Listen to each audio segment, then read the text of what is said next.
জুলাই সনদ স্বাক্ষর অনুষ্ঠানকে বিতর্কিত করার জন্য, চাপে ফেলার জন্য আরেকটা ঘটনা ঘটলো, যেটা শেষ পর্যন্ত পুলিশ সামাল দিলেও যেভাবে সামাল হয়েছে বা এই ঘটনাটা ঘটানো ইটসেলফ আমাদের কাছে কোনো ভালো কিছু, কোনো ভালো লক্ষণ বলে মনে হয় না। এবং এটা মনে করা যৌক্তিক কারণ আছে, এই সনদ স্বাক্ষর অনুষ্ঠানকে যত রকমভাবে বিতর্কিত করা যায় সেই চেষ্টা হচ্ছে একটা মহল থেকে। এটা নিয়ে কোনো কনফিউশনের কিছু নাই, এর মধ্যে কোনো রকম কোনো দ্বিধা আমরা রাখতে চাই না।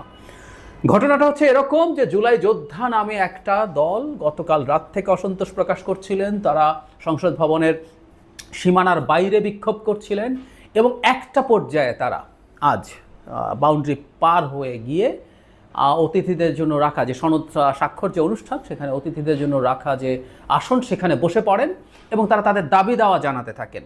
তাদের দাবি দাওয়া এরকম, আমি যদি দু একটা একটু পড়ি। তাদের মূল দাবি হচ্ছে দুটি। একটা হচ্ছে শহীদ পরিবার, জুলাই যোদ্ধাদের মৌলিক অধিকার সংরক্ষণ ও রাষ্ট্রীয় স্বীকৃতি প্রদান, শহীদ পরিবার ও জুলাই যোদ্ধাদের সুরক্ষা ও দায়মুক্তি আইন করে তার বাস্তবায়ন, এসব জুলাই সনদে অন্তর্ভুক্ত করতে হবে। তাহলে মানে আমরা খেয়াল করছি বেশ খানিকটা এরকম দাবি, যে স্বীকৃতি মানে মুক্তিযোদ্ধাদের যেরকম স্বীকৃতি। আমরা এই আলাপ করছিলাম দীর্ঘদিন থেকে, জুলাইকেও একটা চেতনা ব্যবসা, আওয়ামী লীগের সময় যে চেতনা ব্যবসাকে আমরা ঘৃণা করেছি, সমালোচনা করেছি, জুলাইয়ের চেতনা নামে এই ধরনের একটা জিনিস তৈরির চেষ্টা হচ্ছে এবং সেই ধরনের একটা ব্যবসা ফাঁদার চেষ্টা হচ্ছে, এটাও আমরা আসলে বলতেই পারি। সো সেরকম একটা দাবি আমরা বলতে পারি। কিন্তু যদি দাবি থাকেও, ইনফ্যাক্ট তারা গেছেন, তারা দখল করে নিয়েছেন এবং এরপর যেটা করতেই হতো, পুলিশ সেখানে তার অভিযান পরিচালনা করেছে।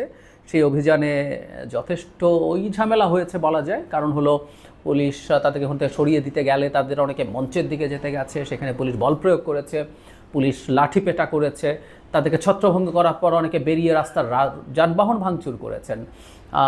একটা জায়গায় অগ্নিসংযোগের ঘটনা ঘটেছে, police sound grenade, tear gas নিক্ষেপ করেছেন, লাঠিপেটা করেছেন এবং সত্যিকার অর্থেই সেখানে বিকলাঙ্গ, হাত বা পা হারিয়েছেন এমন মানুষ এই হুড়োহুড়ির মধ্যে পড়ে আহত হয়েছেন বা কারো কারো উপর পুলিশ অ্যাকশন হয়েছে, খুবই দুর্ভাগ্যজনক। কিন্তু এনারা ব্যবহৃত হয়েছেন। এখন যে কথাটা বলতে যাচ্ছিলাম, জুলাই সনদ স্বাক্ষর অনুষ্ঠানকে বিতর্কিত করার চেষ্টা হচ্ছে। আমি এনসিপি নিয়ে সকালে যে ভিডিওটা দিয়েছি, সেখানে আমি দ্ব্যর্থহীন ভাষায় বলতে চাইলাম যে শেষ পর্যন্ত এই অবস্থানটা নিয়ে এনসিপি আসলে ভালো করেনি এবং এনসিপি এটা করার মাধ্যমে জুলাই সনদ স্বাক্ষর নিয়ে তাদের মানে আমি প্রায় বলি যেটা, যে এই স্বাক্ষর নিয়ে যেভাবে হচ্ছে তাদের কিছু দাবি দাওয়া থাকতে পারে, কিন্তু এই স্বাক্ষর না করাটা তাদেরকে সবার কাছ থেকে আলাদা করে নিল এবং এটাকে বিতর্কিত করার প্রয়াস। এখন এটা আরেকটা ঘটনা, ফলে আমরা এটা এনসিপি ঘটিয়েছে এভাবে না বললেও আমরা এভাবে বলতে পারি, এনসিপি এবং আজ যা জুলাই যোদ্ধার নামে হলো, সেই দুটো ঘটনাকে একই জায়গা থেকে তৈরি হওয়া বলতে পারি। এবং আমি সরকারের একটা অংশ, আমরা অনেকেই কম বেশি জানি, সরকারের একটা অংশ, সরকারের কিছু উপদেষ্টা, এই নির্বাচন না হোক, এই সরকার ক্ষমতায় থাকতে থাকুক, জুলাইয়ের নামে বহু কিছু করা হোক, এটার সাথে পৃষ্ঠপোষকতা করেন। তাদের একটা অংশ হয়তো এটার সাথে জড়িত ছিলেন এই পরিস্থিতিটা ঘটার জন্য।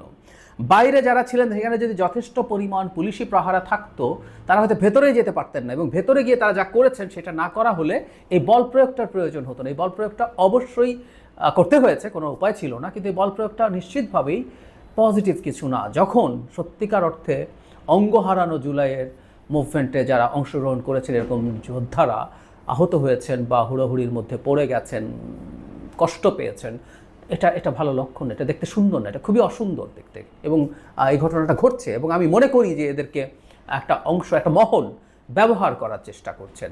পুলিশ তো চাইলে বাধাটা দিতে পারতো, তাহলে এখানে গিয়ে যে বল প্রয়োগের ঘটনা ঘটছে সেই ঘটনাটা ঘটতো না। আমার কাছে খানিকটা মনে হয় যে এটা যেতে দেয়া হয়েছে, কারণ তারা যে যাচ্ছেন এই ভিডিও দেখা গেছে, খুবই অবলীলায় স্বতঃস্ফূর্তভাবে তারা ঢুকে যেতে পেরেছেন, এটা ঢুকতে দেয়া হলো এবং সেখানে একটা প্রশ্ন তৈরি হলো। এবং এই আজকের এই সনদ স্বাক্ষর অনুষ্ঠানের আগে এই বল প্রয়োগের ঘটনা নিশ্চয়ই একটা কলঙ্ক বা কালিমা তৈরি করলো।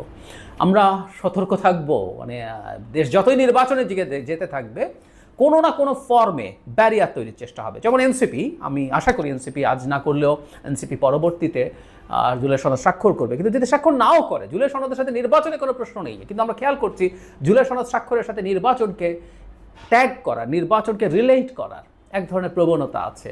আমি বিভিন্ন আলোচনায় এই আলাপগুলো আনার চেষ্টা দেখি, কোনো রকম কোনো কিছু নেই, কিন্তু এভাবেই হবে, এই ধরনের চেষ্টা চলতে থাকবে। আমাদের এই নির্বাচনের মাধ্যমে একটা গণতান্ত্রিক বাংলাদেশে আমরা ফেরত আসার আগ পর্যন্ত আমাদেরকে নিশ্চয়ই খুব সতর্কভাবে চলতে হবে, এবং এই ধরনের যে কোনো অপতৎপরতা আছে, একটা মহল অপতৎপরতা চালিয়ে যাচ্ছে ফর শিওর প্রায় বলি দেশ রসাতলে যেতে পারে, কিন্তু এই সরকার থেকে যাওয়া নির্বাচন ভণ্ডুল হওয়ার মধ্যে ভারত আওয়ামী লীগের যেমন বেনিফিট আছে, এই দেশে থাকা কিছু অ্যানার্কিস্ট আছেন বা দেশের বাইরে থাকা কিছু অ্যানার্কিস্ট আছেন, খুবই ইনফ্লুয়েন্সিয়াল সোশ্যাল মিডিয়া ইনফ্লুয়েন্সার্স, তাদের তো বিরাট সুবিধা, কারণ তাদের ডিফ্যাক্টো ক্ষমতায় থাকা বা সরাসরি ক্ষমতায় থাকা আরও লম্বা সময়ের জন্য নিশ্চিত হয়। সুতরাং আমাদের এই লড়াইটা জারি রাখতে হবে নির্বাচনের মাধ্যমে একটা গণতান্ত্রিক সরকার তৈরি হওয়া পর্যন্ত।